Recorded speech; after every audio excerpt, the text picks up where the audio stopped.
Kan bonsai ini ada nggak sih kayak gimana ya?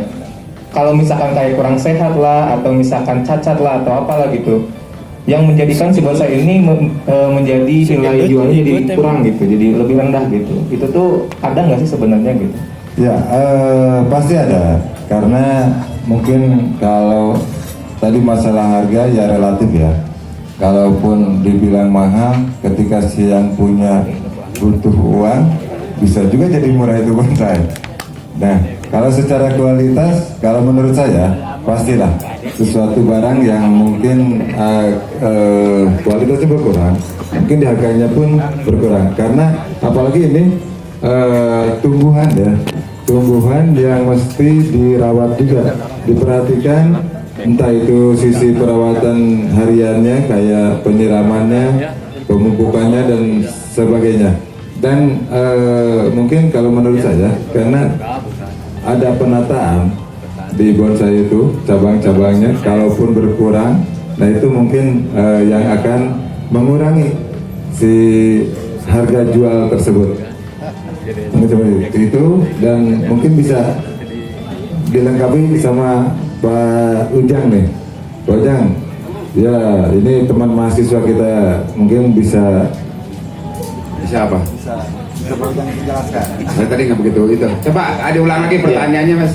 Jadi begini Pak, kan kita tahu ya kalau misalkan ini bonsai ini memiliki nilai jual yang cukup tinggi gitu. Nah, kalau misalkan bonsai ini memiliki kekurangan seperti kayak kurang sehat, cacat dan lain-lainnya gitu, itu berpengaruh besar nggak terhadap nilai penjualannya gitu Pak?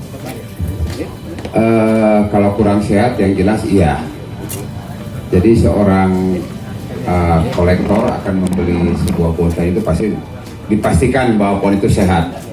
Karena kalau sakit, begitu dibeli sakit, buang uang, ya kan?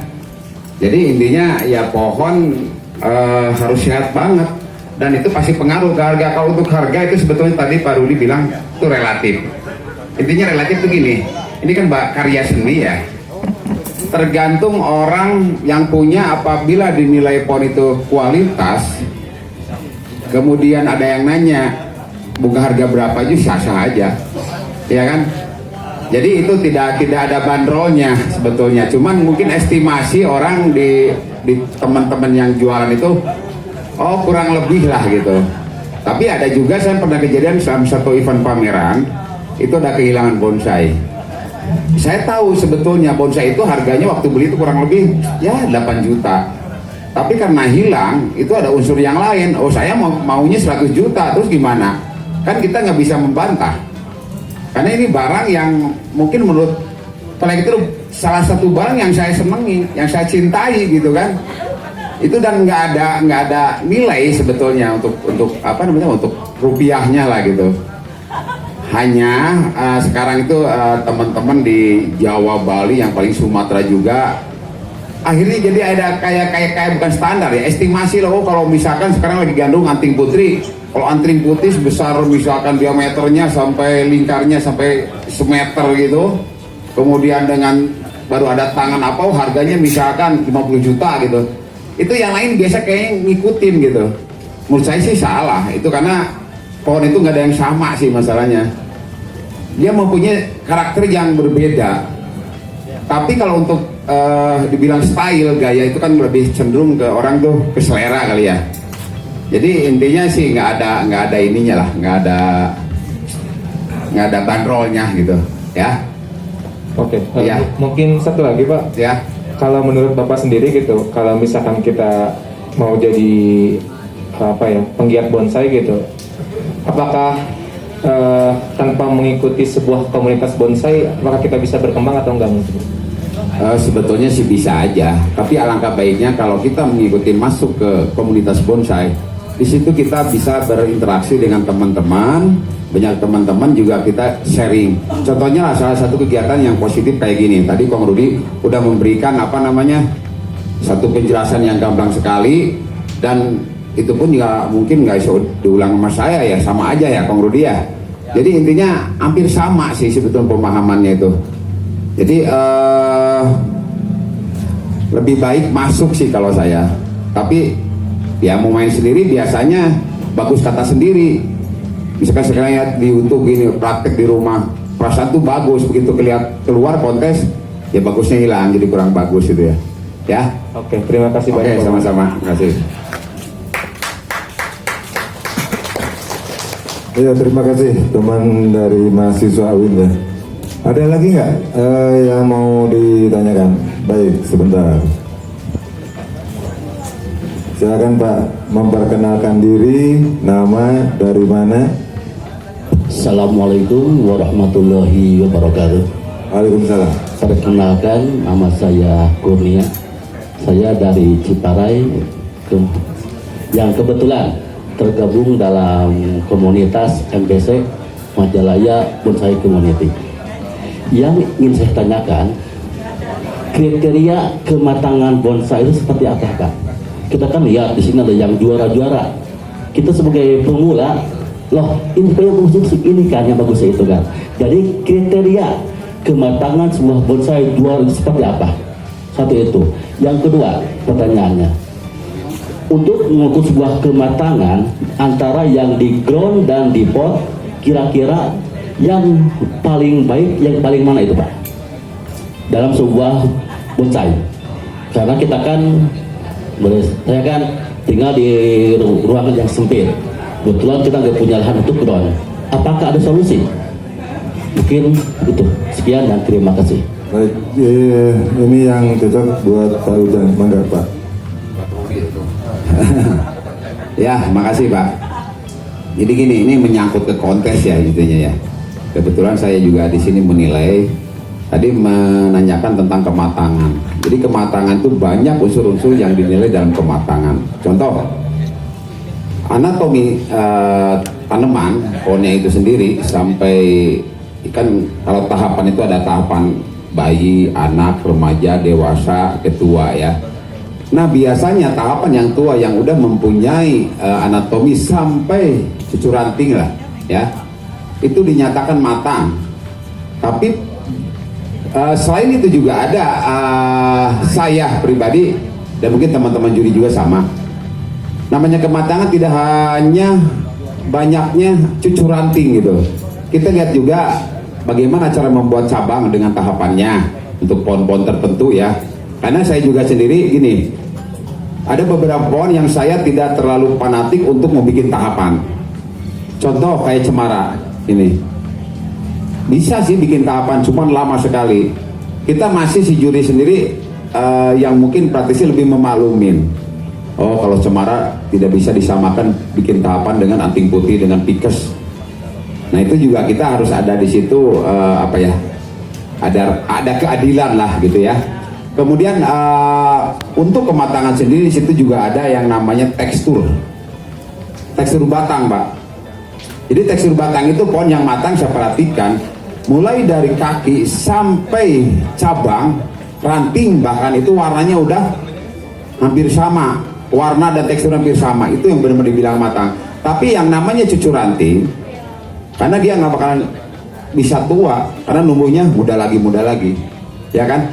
Kemudian yang harus sering diperhatikan dalam kontes itu biasanya gini, banyak pohon yang kelihatan hampir sama bagusnya, tapi ini pohon kesiapan yang kita lihat dinilai di penjurian, biasa kesiapannya biasanya kayak gini, pot antara pot, kemudian tanah, kontur tanah sama batangnya dan lain-lain itu udah satu kesatuan senyawa.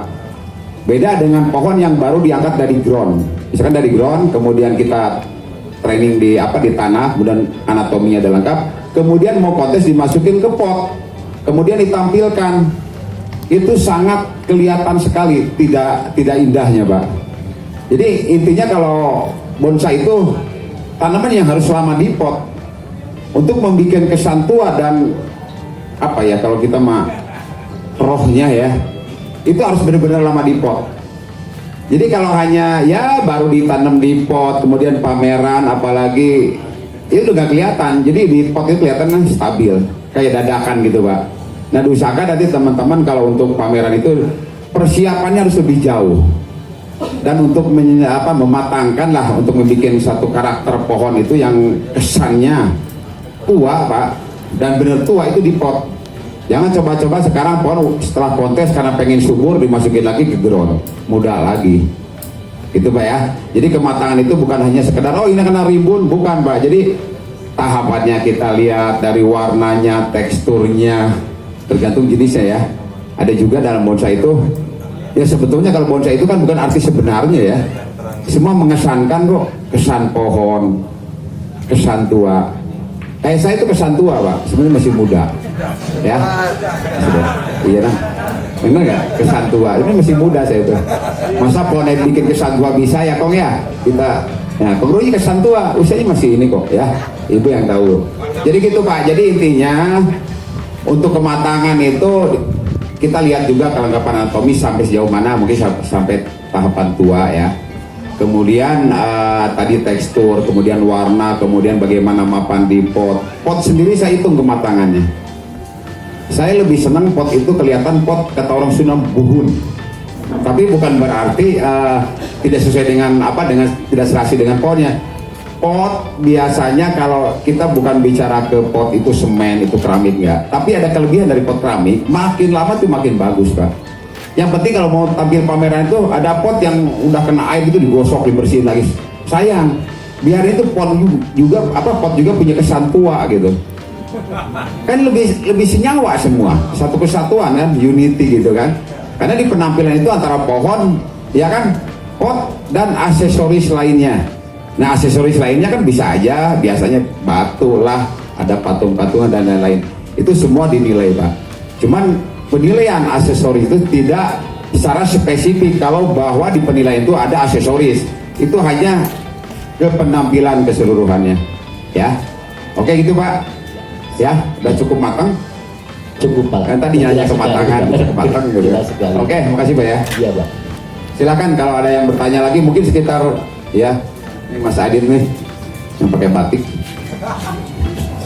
Assalamualaikum warahmatullahi wabarakatuh. Pak Ujang, ini mohon maaf melengkapi pertanyaan Abang sebelumnya bahwa tadi Pak Ujang sedikit menjelaskan tentang bahwa kematangan itu sampai cucu-cucu ranting lah ya. Nah, sedang cucu ranting. Oke, sedangkan di dalam psikologi botani ini tidak semua jenis pohon bisa mencapai kematangan tersebut. Nah, sekarang menjadi pertanyaan, apakah juri yang ada bisa memahami seluruh jenis pohon yang memang berkembang di Indonesia secara psikologi anatominya? Itu satu. Kenapa? Karena kita bisa melihat bahwa Jepang dan Cina ini memiliki pohon yang limited ya, terbatas. That's why kenapa di sana lebih mudah gitu loh. Sedangkan Indonesia ini kan sangat amat kaya, betul ya Pak Ujang. Jadi itu satu. Kedua, kita bicara masalah tadi ada penampilan, keserasian pohon dengan potnya. Bicara dengan gerak dan posisi penanaman, ya kan ada 5 gerak dasar nih. Sekalian minta tolong dijelaskan bahwa dengan gerak dasar tersebut idealnya penanaman pohon tersebut peletakan di potnya posisinya bagaimana Pak Ujang? Cukup ya. Terima kasih. Wassalamualaikum warahmatullahi wabarakatuh. Waalaikumsalam. Pernyataan detail sekali Pak dia Pak. Ujiannya ya. Oke. Tadi Mas Adit bagaimana juri menilai pohon kalau itu beda spesies ya, spesies jenis. Jadi gini, seorang juri harus mengetahui bahwa tentang jenis pohon itu, karakter tanaman itu. Tapi pada intinya seorang juri itu menilai hanya dari sudut keindahannya. Karena dalam penilaian tidak ada secara khusus lebih spesifik bahwa oh kalau jenis ini tuh harus begini, jenis ini seperti nggak ada. Kenapa? Itu kan sebuah tantangan buat seorang seniman untuk menampilkan sebuah karya di kontes dengan pohon yang susah untuk misalnya mencapai cucu ranting aja. Contoh mungkin di sini legudi ya, yang mungkin saya perhatiin jarang legudi yang maksimal begitu aja terus. Kadang-kadang pamernya di prospek terus. Padahal kenapa tampilkan aja? Saya tidak terlalu tidak terlalu jauh sampai cicit ranting. Yang penting begitu tampil pameran di sana, si juri udah tahu. Oh ini jenis ini. Itu ada sedikit ya keadilan lah dari juri itu.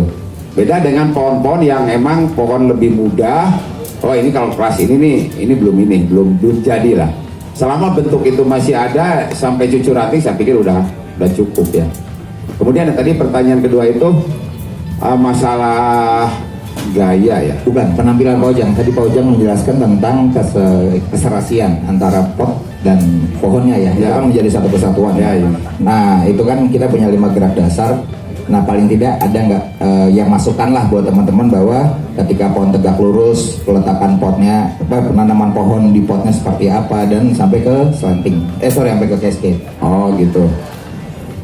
Itu pasti pengaruh Mas Adi ya. Itu ada beberapa, menurut saya itu gini. Dalam bonsai itu ada yang bilang keseimbangan visual.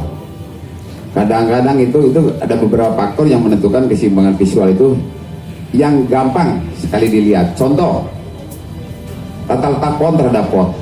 Kadang-kadang gini, ada pohon yang miringnya ke kanan tapi dia meletakkannya di tengah-tengah. Pasti nggak enak. Mata kita tuh, otak kita tuh, kok nggak enak ya. Nah itu sebetulnya. Jadi antara tata letak antara pohon dan pot, kemudian letak mahkota terhadap akar. Kadang-kadang kalau akarnya bisa kuat di kanan, mahkotanya diginiin ke kiri, kayaknya kurang enak. Agak nengok dikit lebih enak, tergantung dari konteks cabang mana yang akan dipanjangkan, apa yang lebih dominan gitu ya. Nah itu kalau untuk 5GA dasar sebetulnya kan kemarin udah udah dijelasin sebetulnya. Tapi mungkin teman-teman ini, saya mungkin nggak terlalu ini ya, gue pernah juga diskusi, saya tuh gaya pohon nggak terlalu nggak terlalu jelimet. Karena kalau ngomongin gaya di bonsai itu kayaknya pusing gitu. Tapi intinya gini, kalau 5GA dasar itu sebetulnya sebagai untuk mengasah kita bahwa mengetahui bahwa itu sebagai sifat atau karakter pertumbuhan pohon di alam. Jadi kalau nggak lurus, miring, menggantung, ya rebah. Sekarang misalkan pohon yang di gunung gitu, ya gitu semua. Di datar ya gitu juga gitu. Tapi kalau di garis horizontal pada dataran nggak mungkin ada pohon cascade. Pohon cascade nyusup ke tanah gitu kan, nggak logis. Jadi biasanya itu aja sebetulnya. Jadi kalau 5GA dasar sebetulnya itu sebagai basic aja untuk mengolah rasa kita. Jadi dalam bonsai itu kan kalau kita terangin 5GA dasar itu ada yang boleh, ada yang enggak gitu kan. Oh, kalau ada cabang di diketek gitu ya, nggak boleh tuh pasti nantinya. Kalau menurut saya gini, kayak gini nih, ini pohon pasti ada pembengkakan di sini karena dia kambium membengkak, kemudian dia itu ada pertumbuhan besar. Di sini nggak mungkin ada gitu. Kalaupun ada nanti pasti bisa kejepit, ya kan? Itu Mas Adit. Jadi itu hanya untuk mengolah rasa kita lah sebagai basic. Biar kalau belajar nanti untuk selanjutnya nggak ngawur tahu. Kalau gitu, kalau pohon miring ini, slanting. Kalau pohon tegak ya cokan. Tapi ada juga orang mungkin saya mau bikin bonsai ke textbook ya, silakan aja kalau bisa. Kan dulu diajarinnya cokan kanan kiri kaki harus begini. Sedangkan ini makhluk hidup. Itu hanya sebagai panduan aja, gambaran ya. Itu Mas Adit. Oke, terima kasih banyak Ko Ujang. Ya, sama. Terima kasih Mbak Elsa, silakan. Katanya mau nanya. Iya, Kang Rudi dilanjut. Kang. Mau nanya. Boleh dilanjut, ada pertanyaan kembali. Assalamualaikum warahmatullahi wabarakatuh. Nama saya Arif. Saya ingin bertanya, mungkin kayaknya ini tepatnya ke Pak Ujang kali ya. Pertanyaan saya mungkin kayak gini. Mengapa kita perlu mengapresiasi sebuah pohon bonsai hasil dongkelan? Padahal menurut saya, menurut kacamata saya sebagai seorang yang awam, seorang seniman, karena dia mempelajari disiplin ilmu, perlu selaras dengan kebaikan. Dan menurut saya pohon dongkelan itu gagal secara moral untuk selaras dengan kebaikan. Itu pertama itu ya, padahal bagaimana kita tahu kita perlu selaras dengan kebaikan. Yang kedua, gagal secara mungkin selaras dengan ide besar sebuah negara yang baik, mungkin menurut saya. Itu menurut saya kurang lebih seperti itu. Harapan saya sebenarnya dari dulu, karena saya pun gelisah waktu saya pertama kan, karena saya pemula lihat dongkel, wah luar biasa. Tapi saya setelah pikir-pikir, loh, orang jualan pohon dongkelan sehari bisa 1 kolbak, dilakukan anggaplah seminggu 2 kali, seminggu 3 kali, apa alamnya nggak rusak gitu. Nah kurang lebih pertanyaan saya seperti itu. Ya. Oke. Ya, pertanyaan yang baik sekali ini. Jadi gini, kita kan kalau bicara di sini juga ada pendongkel, ada pembudidaya gitu kan. Jadi gini, menurut saya sih keindahan itu kan dan saya pribadi mungkin juga pernah bukan pribadi sih, pernah baca. Ini jadi bingung saya kayak gini tuh. Masa dongkelan kan? Gini, jadilah pendongkel yang cerdas. Tuh, ya kan? Jadilah pendongkel yang cerdas. Sebetulnya orang bonsai itu tidak merusak di alam secara langsung loh. Biasanya justru memanfaatkan. Ya sekarang kalau di depan rumah kan bukan mendongkel ya. Itu kan Yamadori, bukan Yamadori, itu mah halaman dori ya. Oh, Yamadori kan di gunung. Di gunung nggak ada bahan bonsai itu. Ada nggak bahan bonsai di gunung tinggi gitu? Pasti pohonnya lurus-lurus, gede-gede. Nah, biasanya kita sebagai pendongkel itu mengambil bonsai yang telah mungkin dipotong. Kalau di daerah Bangka saya pernah nih, ada satu berapa ratus hektar lah nggak tahu, pohon sapu-sapu itu diseruduk pakai bulldozer untuk perumahan, daripada dibuang jadi kayu bakar. Nah, berkat orang bonsai dimanfaatkan gitu, daripada kayu bakar sekarang cuma 20.000, begitu orang bonsai dengan kreativitasnya yang tadi 20.000 itu berapa pohon bisa jadi ratusan juta.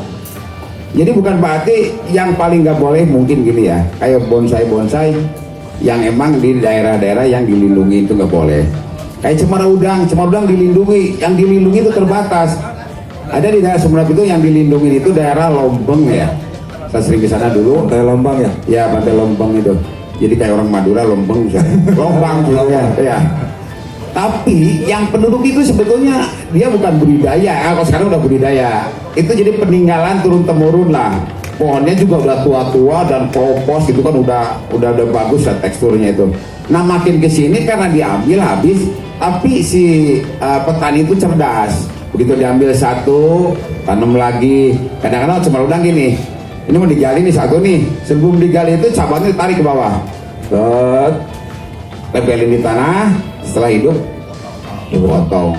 Jadi saya mungkin mengajak ke teman-teman yang pendongkel harus jadi pendongkel yang cerdas. Kalau bisa, saya ngambil asam di daerah ini, bawa biji asam, gali lemparin, ya kan? Jadi kita harus bijak juga tentang hal itu. Dijawab kan? Terjawab kan? Iya. Itu deh. Jadi intinya nggak ada lah. Sekarang bahan bonsai ini 3 meter atau 4 meter kayu dipotong. Nggak ada sih kayaknya ya. Nggak ada kan? Nggak ada. Ya, nggak habis. Malah ada cerita dari teman